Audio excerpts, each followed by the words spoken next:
অতি মূল্যবান কথাই লিখছে দেখুন। মা আমিনার দোলাই দেখো দোলে মেমের ফুল, মা আমিনার দোলাই দেখো দোলে মেমের ফুল, দুনিয়া ঘুরে পাবে না গো যাহার সমতল। মা আমিনার দোলাই দেখো দোলে মেমের ফুল, দুনিয়া ঘুরে পাবে না গো যাহার সমতল। সে আসার পরে পড়ছে দেখো, আসার পরে পড়ছে দেখো সারা জগৎ কোল। কি পড়ে বলে লা ইলাহা ইল্লাল্লাহু মুহাম্মদ রাসূল, লা ইলাহা ইল্লাল্লাহু মুহাম্মদ রাসূল। মা আমিনার দোলাই দেখো দোলে মেমের ফুল, দুনিয়া ঘুরে পাবে না গো যাহার সমতল। মা আমিনার দোলাই দেখো দোলে মেমের ফুল, দুনিয়া ঘুরে পাবে না গো যাহার সমতল। চিন্তা করে আল্লাহর তরফ থেকে কি খবর আসে, কি খবর কবি ছন্দের মাধ্যমে আরো কি লিখছে দেখো। পিতার ছায়া ছিল না মাথায় নবী জন্ম নিল যখন, শুধু ছিল মা আমিনা ছিল না ভাই বোন, শুধু ছিল মা আমিনা ছিল না ভাই বোন। নবী জন্মকালে এতিম বলে মা আমিনা ভাবে, নবী জন্মকালে এতিম বলে মা আমিনা ভাবে, আমি করব কেমন লালন পালন খোদা গো কি হবে, আমি করব কেমন লালন পালন খোদা গো কি হবে। তখনই এক খবর আসে শোনো আমিনা বিবি, তোমার কোলে নাজিল হলো খোদার শ্রেষ্ঠ নবী। আল্লাহ স্বয়ং তার লালন পালনে নিয়েছে গোবার, আর জিবরিল আমিন থাকবে হয়ে ওর পাহারাদার। ও সৃষ্টি কুলের শিরোমণি, সৃষ্টি কুলের শিরোমণি হবে নবী কুলের মোল, হবে নবী কুলের মোল।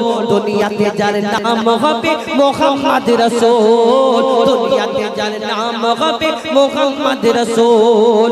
মা আমিনার দোলাই দেখো দোলে মেমের ফুল, দুনিয়া ঘুরে পাবে না গো যাহার সমতল। মা আমিনার দোলাই দেখো দোলে মেমের ফুল, দুনিয়া ঘুরে পাবে না গো যাহার সমতল। এই বিনা দানার খেজুর কি করে হলো, কি ঘটনা? আমার দয়ার নবী যখন ইসলাম প্রচার করে, দ্বীন প্রচার করে, বেদিনরা অনেক কষ্ট দিতেন, দুঃখ দিতেন, অনেক কষ্ট দিতেন। দয়ার নবীর গায়েতে নাড়ি ভুঁড়ি চাপা দিয়ে দিয়েছিল এই দুনিয়াতে। আমার দয়ার নবী যখন দ্বীন প্রচার করে, ইসলাম প্রচার করে, কলমা প্রচার করে, আমার দয়ার নবীকে এক ইহুদি এসে প্রশ্ন করে, বলে মুহাম্মদ তুমি দুনিয়াতে যে শেষ নবী বলে দাবি করো, তুমি এই দুনিয়াতে তোমার ধর্মটা সত্য ধর্ম, তুমি যে নবী, তোমাকে আমি কেমন করে নবী বলে বিশ্বাস করি? কেন? তোমার আগে অন্যান্য নবীরা এসেছিল, কোন নবী মুর্দাকে জিন্দা করে দেখিয়েছে, কোন নবী আশাবাড়ির কামাল দেখিয়েছে, কোন নবী এক একটা নবীকে এক এক রকম খুবই দান করেছে, কিন্তু তুমি যে মুহাম্মদ নবী বলছো, আমি তোমাকে কেমন করে মেনে নিতে পারি না? শোনো, আমি একটা পরীক্ষা করব, তুমি যদি সত্যিকারের নবী হও, তাহলে তুমি সত্যিকারের নবী হও, আমার পরীক্ষাটা তাহলে তুমি পাস করতে পারবে, আর আমি তোমার কাছে কলমা পড়ে মুসলমান হয়ে যাব। কি পরীক্ষা? আমার দয়ার নবী দো জাহানের বাদশা হুজুর আকরাম সাল্লাল্লাহু আলাইহি ওয়াসাল্লামকে সেই ইহুদি চিন্তা করেছে, এমন পরীক্ষা করব মুহাম্মদ ভয়েতে যেন পালায়। কি পরীক্ষা? একটা পকেট থেকে খেজুরের দানা, খেজুরের আটি বার করে বলে, শোনো মুহাম্মদ, তোমাকে আমি খেজুরের দানাটা দিচ্ছি, তুমি আমার সামনে পুঁতে দাও, আর একদিনে একটা গাছ বের করে দেখাতে হবে।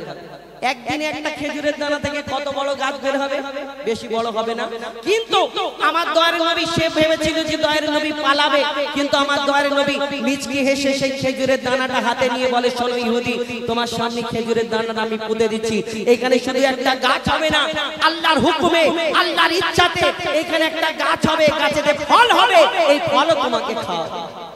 আমার দয়ার নবী যখন এই কথা বলে, তখন সেই ইহুদি বড় চিন্তা করে যে একদিনে মুহাম্মদ গাছ বের করে দেখাবে, এটা কেমন করে হয়? কিন্তু ইহুদির সাথী যারা ছিল বলে, শোনো, ওই মুহাম্মদ আসমানের চাঁদকে টুকরা করে দেখায়, জমিনের পাথরকে কলমা পড়িয়ে দেখায়, মুহাম্মদ কোনো জাদু জানে, তুমি পারবে না। তখন সেই মুহাম্মদ, সেই ওই ইহুদি আমার দয়ার নবী দো জাহানের বাদশা হুজুর আকরাম সাল্লাল্লাহু আলাইহি সাল্লামকে এই পরীক্ষা করার জন্য যখন খেজুরের দানাটা দিল আর সে চলে গেল, চিন্তা করে আমি কেমন করে মুহাম্মাদের কাছে বাঁচবো। তারপর কি ঘটনা হলো, এই বিনা দানার খেজুর কি করে হলো লিখছে দেখুন। এক খেজুর দানা নিয়ে এক ইহুদি নবীর কাছে কয়, এক খেজুর দানা নিয়ে এক ইহুদি নবীর কাছে কয়, বলে তোমায় নবী মেনে নেব এই দানাতে যদি একদিনে গাছ হয়, তোমায় নবী মেনে নেব এই দানাতে যদি একদিনে গাছ হয়। আর সেই দানা নিয়ে নবী আমার মাটিতে পুঁতে হাসে, সেই দানা নিয়ে নবী আমার মাটিতে পুঁতে হাসে, বলে এই দানারি ফল খাবে গোকাল ইহুদি তুমি এসে, এই দানারি ফল খাবে গোকাল ইহুদি তুমি এসে। আর কি হয় ভাবে ইহুদি সত্যি যদি এই দানাতে গাছ হয়ে যায়, সেই ভয়েতে গভীর রাতে ইহুদি দানা চুরি করে তুলে নেয়। ইহুদি রাত্রে দেখছে যেখানে নবী ওই দানাটা পুঁতেছিল, যদি সত্যিকারের না জানি মুহাম্মাদের ওই দানাতে যদি গাছ হয়ে যায় তাহলে আমি ফেসে যাব। আমার দোয়ারে নবী যেখানে দানাটা পুঁতলো সেই অন্ধকার গভীর রাত্রিতে এসে সেই ইহুদি দানাটা চুরি করে তুলে নিল। আর এবার নিজের এলাকায় যাচ্ছে, গিয়ে সবাই লোকজনকে ডাকছে, শোনো কালকে মুহাম্মাদকে আমি এরকম চ্যালেঞ্জ করেছিলাম, গাছ দেখাবে বলেছে, কিন্তু সেই দানা আমি তুলে নিয়েছি, আর গাছ হওয়া সম্ভব না। তোমরা সবাই মিলে কালকে জড়ো হবে, আমি মুহাম্মাদকে ওই মুহাম্মাদকে বিয়োজ্জত করব, আর তোমরা সবাই মিলে তামাশা দেখবে। তারপরের দিন কি ঘটনা ঘটে কবি ছন্দের মাধ্যমে লিখছে দেখুন। ভাবে ইহুদি সত্যি যদি এই দানাতে গাছ হয়ে যায়, সেই ভয়েতে গভীর রাতে ইহুদি দানা চুরি করে তুলে নেয়, সেই ভয়েতে গভীর রাতে ইহুদি দানা চুরি করে তুলে নেয়। পরের দিনে সেই ইহুদি নবীর সাথে গাছ দেখতে যায়, পরের দিনে সেই ইহুদি নবীর সাথে গাছ দেখতে যায়, গিয়ে দেখে সেথায় গাছ হয়ে ফল ভরে রয়। নবী তাকে নিজের হাতে সে গাছের খেজুর খেতে দেয়, আর খেজুর খেয়ে বলে ইহুদি এর দানা কোথায়। আমার দয়ের নবীর যে গাছটা হয়েছিল, ইহুদি প্রশ্ন করে মুহাম্মদ আমি আর তোমাকে কোনোদিন প্রশ্ন করব না, কিন্তু আর একটা প্রশ্নের উত্তর দিয়ে যাও। কি প্রশ্ন? শোনো, আরবের বুকে কত খেজুর গাছ আছে, সব খেজুরের মধ্যে যদি দানা হয়, কিন্তু তোমার এই খেজুর গাছ হয়েছে কিন্তু খেজুরের মধ্যে দানা নেই, কি ব্যাপার? আমার দয়ের নবী তাকে কোনোদিন কাউকে কষ্ট দিতে না, কি উত্তর দেয় আর কি হয় লিখছে দেখো। সেই খেজুর খেয়ে বলে ইহুদি এর দানা কোথায়। নবী বলে যে গাছের দানা, নবী বলে যে গাছের দানা রাতে চুরি হয়ে যায়, নবী বলে যে গাছের দানা রাতে চুরি হয়ে যায়। সেই বিনা দানার গাছের খেজুরে দানা কি আর হয়? ইহুদি তখন স্বীকার করে, ইহুদি তখন স্বীকার করে মোর নবীর কাছে বল, ইহুদি তখন স্বীকার করে মোর নবীর কাছে বল। আর কি বলে? তুমি খোদা সত্যি নবী মুহাম্মদ রাসূল, তুমি খোদা সত্যি নবী মুহাম্মদ রাসূল। পড়ে নাই লা ইলাহা ইল্লাল্লাহ মুহাম্মদ রাসূল। মা আমিনার দোলাই দেখো দোলে মিমের পোল, দুনিয়া ঘুরে পাবে না গো জাহার সমতল।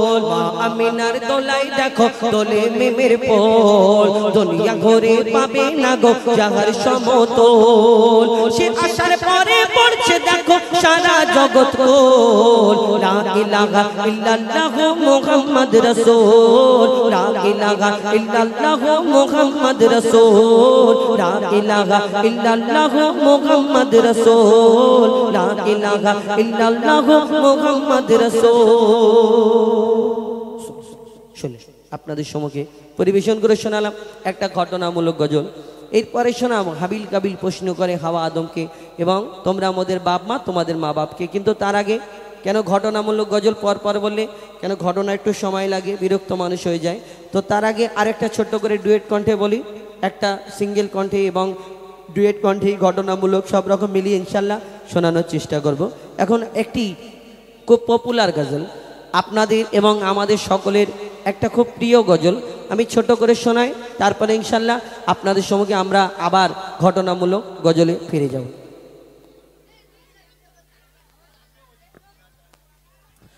একটি খুব প্রিয় গজল আপনারা শুনেছেন হয়তো অনেকে, তো সেই গজল ছোট্ট করে একদম অল্প সময় গাওয়ার পরে তারপরে ইনশাল্লাহ আমরা আবার ঘটনামূলক গজলে ফিরে যাব। লিখছে দেখুন, সাগর নদী আর পাহাড় বনে পাখিদের গন গন গন জরনে, সাগর নদী আর পাহাড় বনে পাখিদের গন গন গন জরনে, ভেসে আসে ওই সুমধুর তান, ভেসে আসে ওই সুমধুর তান, চারিদিকে শোনো আল্লাহর জয়গান, আল্লাহ মহান আল্লাহ মহান আল্লাহ মহান আল্লাহ মহান আল্লাহ মহান আল্লাহ মহান আল্লাহ মহান আল্লাহ মহান, সাগর নদী আর পাহাড় বনে পাখিদের গন গন গন জরনে, সাগর নদী আর পাহাড় বনে পাখিদের গন গন গন জরনে, ভেসে আসে ওই সুমধুর তান, ভেসে আসে ওই সুমধুর তান, চারিদিকে শোনো আল্লাহর জয়গান, আল্লাহ মহান আল্লাহ মহান আল্লাহ মহান আল্লাহ মহান আল্লাহ মহান আল্লাহ মহান আল্লাহ মহান আল্লাহ মহান, শোনো তুমি মন দিয়ে কোকিলের সুর, শুনতে লাগছে দেখো কত না মধুর, মিষ্টি মিষ্টি ওই দোয়েলের গান, রয়েছে তাহাতে কি সুধা অপরাণ, কোথা পেল তারা এই সুর আমলান, কোথা পেল তারা এই সুর আমলান, জবাব পাবে দিল খোদা মহিয়ান, আল্লাহ মহান আল্লাহ মহান আল্লাহ মহান আল্লাহ মহান আল্লাহ মহান আল্লাহ মহান আল্লাহ মহান আল্লাহ মহান,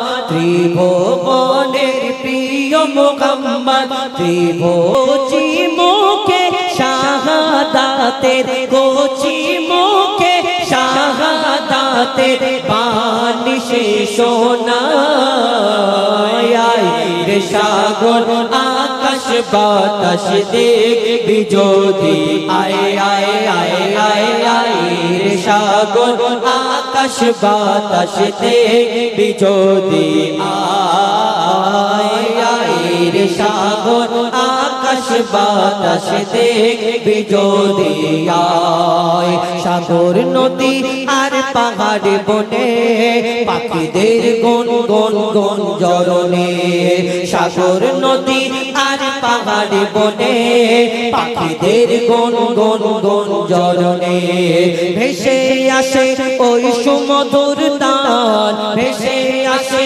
ওই সুমধুর তান, চারিদিকে শোনো আল্লাহর জয়গান, আল্লাহ মহান আল্লাহ মহান আল্লাহ মহান আল্লাহ মহান আল্লাহ মহান আল্লাহ মহান আল্লাহ মহান আল্লাহ মহান আল্লাহ মহান আল্লাহ মহান।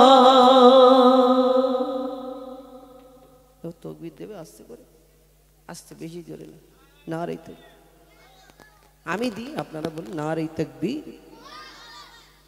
ঠিক আছে, আস্তে আস্তে বলো, আমি প্রেশার দেবো না, তোমাদের জোরে জোরে বলবো না ইনশাল্লাহ। এখন ঠিক আছে, আচ্ছা এখন হাবিল কাবিলটা বলি, তারপরে আছে যতক্ষণ মোর দেহেতে, মানে গাইবো, আছি মানে তো গাইবো। এসছি আপনারা যেমন বলবেন এই খুশি হলাম, আপনি যেমন বলেছেন যে আমাদের, আমি বললাম যে আমাদের যেগুলো ফরমাইশ আপনাদের মনের মতোগুলো বলবেন। আমার ভাই খুব কষ্ট করে একটা বলেছে, আছে যে, হ্যাঁ বলবেন, আচ্ছা ইনশাল্লাহ আমি চালাই ইনশাল্লাহ। এরপরে পরপর কিছু গজল শোনাবো, একটি মাদ্রাসা নিয়ে এবং একটি কোরআন শরীফ সম্পর্কে এবং আরও বিভিন্ন ধরনের গজল শোনানোর চেষ্টা করব। এই দেখো কি বেরিয়েছে, দেখো একবার তকবীর দাও তো, যে জোরে দেবে তাকে এটাই দিয়ে দেবো, এটি খাতার ভিতরে রয়েছিল, যে জোরে বলবে তাকে এটা দিয়ে দেবো, ঠিক আছে? একবার জোরে বলো, নারে তাকবীর। দেখে এতক্ষণ বলছিলাম ফিরি আল্লাহ একবার বলবে না, ফিরি আল্লাহকে ডাকবে না, তাই তো? আচ্ছা দেবো বলেছি, এটা দিয়ে দিই, বেকার রেগে একটা ওয়াদা করেছি, কেমন খারাপ ব্যাপার, একটু জোরে বলো দেখি। নারে তাকবীর। তুই কানে হাত দিচ্ছিস কেন? এমনি বল, নারে তাকবীর। আল কোরআনের আলো, আল কোরআনের আলো, আল হাদিসের আলো, হ্যাঁ আল কোরআনের আলো। হ্যাঁ আমি দুটো ছেলেকে, এই তুমি হুজুর তুমি একটু এইখানটায় এসো দেখি, আর সেই মুখে হাত দেওয়া তুমি এসো, আসো আসো দেখি, আয় না, আর মনে হয় দেখি, হ্যাঁ দেখি যে জোরে দেবে এই দুজনের মধ্যে তাকে এটা দেবো। আর তুই আয়, আয় না, লজ্জা করছি, বিয়ে তুই বিয়ে করবি নি নাকি? আয় এইদিকে আয় মনে, তুই একবার বলবি, এক সিঙ্গেল একা, হ্যাঁ, আর তুই একবার বলবি, ঠিক আছে? তুই প্রথম বল হুজুর, হ্যাঁ হ্যাঁ জোরে বলো, নারে তাকবীর। শুধু নাড়া, আমি ভাবছি যে ও জোরে বলছে, কিন্তু ও যা নাড়া চাড়া করছে আল্লাহ, আমি বলছি, আর তুই এবারে একা বল দেখি, নারে তাকবীর। ওর জোর অরিজিনাল। আচ্ছা দুজন মিলে নে এই দিকটা, তুই তুই নড়েছিস ওর জন্য 10 টাকা, ও জোরে আওয়াজ দিতে ওর জন্য 10 টাকা একটু দিয়ে দিন তো। হ্যাঁ তবে দেবো, এর পরে শেষের দিকে আবার দিয়ে দেবো। আমি খাতা করে আনিনি তো কি হয়েছে, আজকের আমার পকেটে আছে, পকেটে আছে নাকি গো? নেই? হ্যাঁ আছে, হ্যাঁ দেবো ইনশাল্লাহ। শেষ পর্যন্ত কিন্তু একবার করে মাঝে মধ্যে তকবির দিতে হবে, ফিরি ফিরি একটু আসতে দেবে দেবে, ওইটা সই, কিন্তু মাঝে মধ্যে একবার করে দিতে হবে। চলো, সে টাকা নিয়ে চলে গেল, বাপ বেকার টাকাটা দিলুম বল, সামনে একটা ফাঁকা হয়ে গেল। তো এখন আমার ভাই ফরমাইশ করেছেন, আছে যতক্ষণ মোর দেহেতে প্যান, তো গাইব ইনশাল্লাহ। কিন্তু তার আগে খুব একটি প্রিয় গজল সবাইয়ের, হাবিল কাবিল প্রশ্ন করে হাওয়া আদমকে, তোমরা মোদের বাপ মা তোমাদের মা বাপকে। এই গজলটা 3টে পার্ট। প্রথম নম্বরে ছিল আদমের কদম ধরে হাওয়া মা কেঁদে পড়ে, গন্ধম খেয়েছি বলে দিল খোদা জুদা করে। 1 নম্বরে ছিল আদম আলাইহিস সালাম মা হাওয়া জান্নাতের মধ্যে, তানাদের আল্লাহ পাঠালেন, বললেন জান্নাতে সব কিছু করবে, গন্ধম থেকে দূরে থাকবে, গন্ধম খাবে না। কিন্তু পিতা আদম মা হাওয়া ইবলিস শয়তানের ধোকায় ওয়াসওয়াসায় পড়ে সেইখানে জান্নাতের মধ্যে গন্ধম খাবার কারণে আল্লাহ তানাদের জান্নাতে আর রাখলেন না, ফারিস্তাদের হুকুম দিলেন দুনিয়ার মধ্যে পাঠিয়ে দেওয়ার জন্য। এই দুনিয়াতে কোথায় পাঠালেন? পিতা আদমকে পাঠিয়েছিলেন শ্রীলঙ্কায়, মা হাওয়াকে পাঠিয়েছিলেন জেদ্দায়, এবং তানাদের আল্লাহর দরবারে সিজদা করেছিল কম বেশি 300 বছর। তারপরে আল্লাহর দরবারে সিজদা করার পরে, আল্লাহ ক্ষমা করার পরে 300 বছর পরে তানাদের মিলন হলো, আরাফাতের ময়দানে একসঙ্গে হলো। সেখানে তানাদের বাচ্চা কাচ্চা হলো, জোড়া জোড়া বাচ্চা। কেন? জান্নাতের মধ্যে তো বাচ্চা হবে না, কেউ কারোকে জন্ম দেবে না, কেউ কারোর কাছ থেকে জন্ম নেবে না। দুনিয়াতে আসার পরে তানাদের জোড়া জোড়া বাচ্চা হলো, একটা ছেলে একটা মেয়ে, একটা ছেলে একটা মেয়ে। কিন্তু কেন জোড়া বাচ্চা হয়েছিল? এই দুনিয়াতে জোড়া জোড়া বাচ্চা হয়েছিল এই কারণে যে সেই সময় দুনিয়াতে আর অন্য কেউ ছিল না। কার সঙ্গে বিয়ে হবে? ভাই বোনের বিয়ে হবে, মানে ওই তরফের ভাই এই তরফের বোন, আল্লাহ হুকুম দিল। এবারে হাবিলের বোনের সঙ্গে কাবিলের বিয়ে, কাবিলের বোনের সঙ্গে হাবিলের বিয়ে। আর বাকি রয়ে গেল, কাবিলের বোনটা ছিল সুন্দরী আর হাবিলের বোনটা ছিল একটু কালো মতো। কাবিল চিন্তা করছে আমার কালো মতো বোনটাকে আর আমার সুন্দরী বোনটা ওকে দেবো, আর ওর। আচ্ছা, কমিটির তরফ থেকে অনুরোধ যে সামনের দিকে একটু ফাঁকা রয়েছে, পেছনের দিকে লোক দাঁড়িয়ে আছে, বসতে পারছে না, একটু আগে আগে যদি আসেন তাহলে হয় আপনাদের সুবিধা হবে এবং যারা দাঁড়িয়ে আছে ওনারা বসতে পারবে। তো হাবিলের বোনের সঙ্গে কাবিলের বিয়ে, কাবিলের বোনের সঙ্গে হাবিলের বিয়ে। কাবিলের বোনটা ছিল সুন্দরী, হাবিলের বোনটা মতো কালো মতো ছিল, এবং কাবিল চিন্তা করলে আমার সুন্দরী বোনটা ওকে দেবো, আর আমি ওর কালো বোন কেন নেবো? এ হবে না।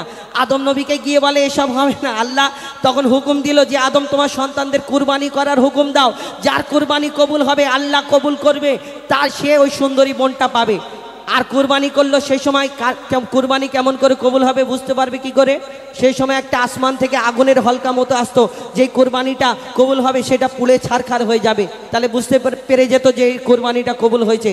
এখন ডিজিটাল যুগ, কত কুরবানি হচ্ছে, যদি সেই রকম যুগ থাকতো এখন মনে হাজার হাজার কুরবানির ঈদের দিন গরু পড়ে থাকতো। কেন? এখন গন্ডগোল।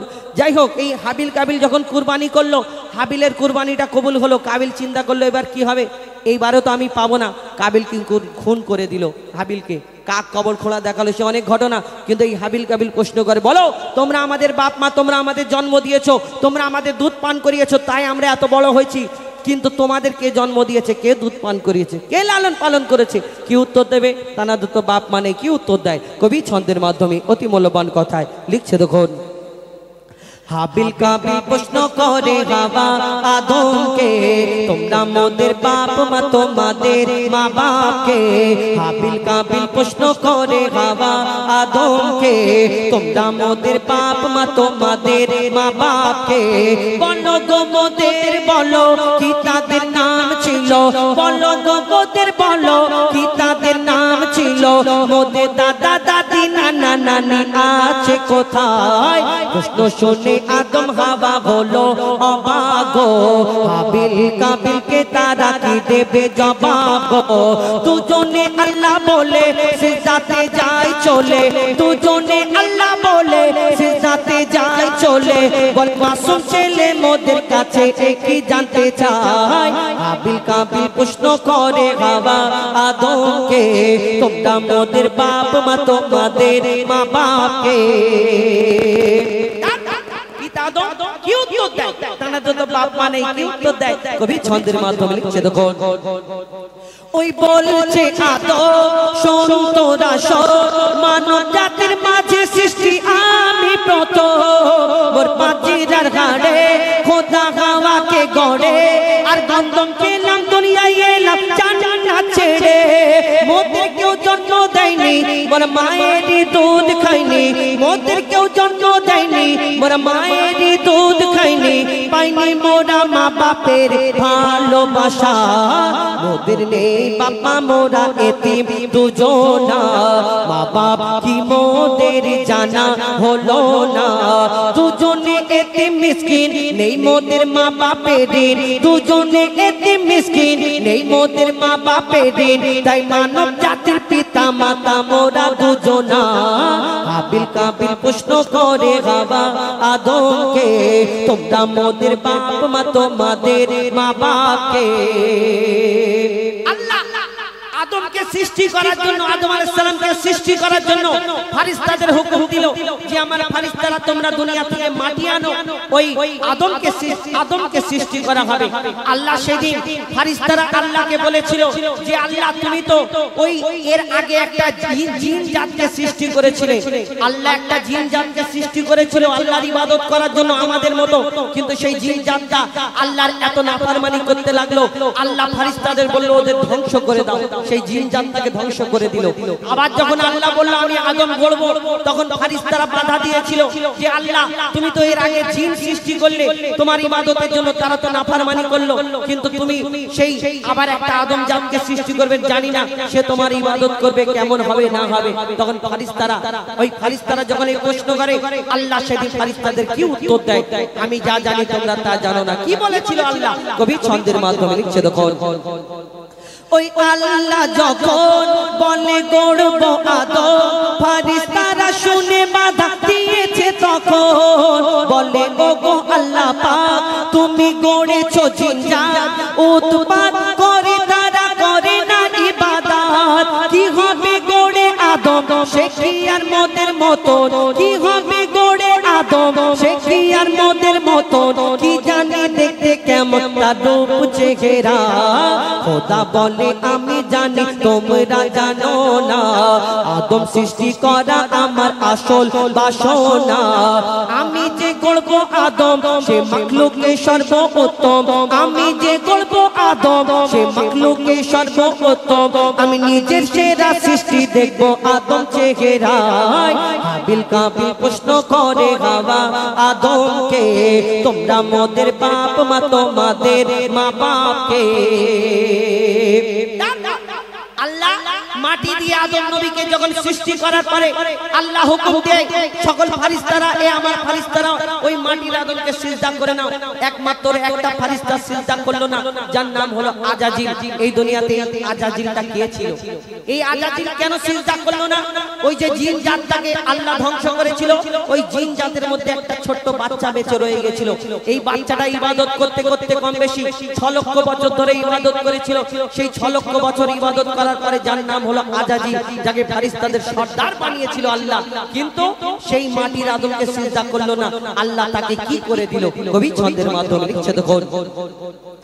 দিল আল্লাহ আওয়াজ, শোনো শোনো সব গান, দেখো আমার গড়া সৃষ্টির সেরা মাখলুকের তার।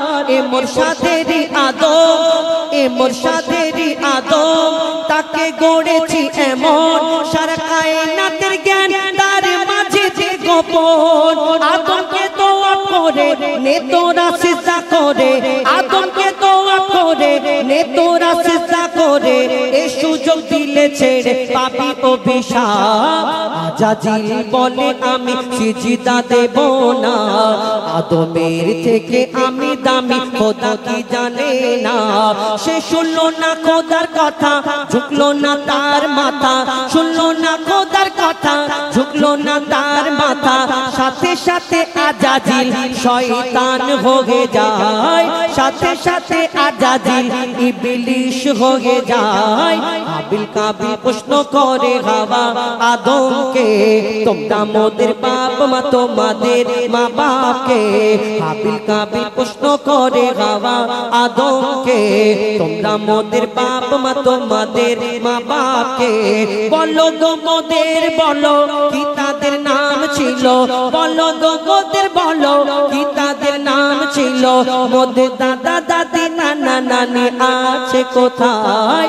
হাবিল কাবিল প্রশ্ন করে হাওয়া আদমকে, তোমরা মোদের বাপ মা তোমাদের মা বাপকে। কি রে হাসছিস কেন? হাসি পাচ্ছে? আচ্ছা একবার তাকবীর দিবি তাই তো? হ্যাঁ হ্যাঁ, জোরে দে নারে তাকবীর। তাহলে হাসছিস কেন? কেন আমাকে কি দেখতে পাচ্ছি নাকি? ঠিক আছে তো নাকি? হাসছিস কেন? হ্যাঁ ভালো লাগছে তো নাকি? নাকি জুব্বা পরে আছি বলে হাসছিস, লুঙ্গি ফুঙ্গি পরে আছি? তাহলে হাসছিস, হাসলে হবে? চুপ করে বসে থাক, মন দিয়ে শুনতে হবে। আমার কাছে তো আজকে খুচরো নেই, প্রত্যেক দিন থাকে, অনেক টাকা করে থাকে, তো দিই এদের সব সময়। হ্যাঁ পয়সা দিলে পালাবে?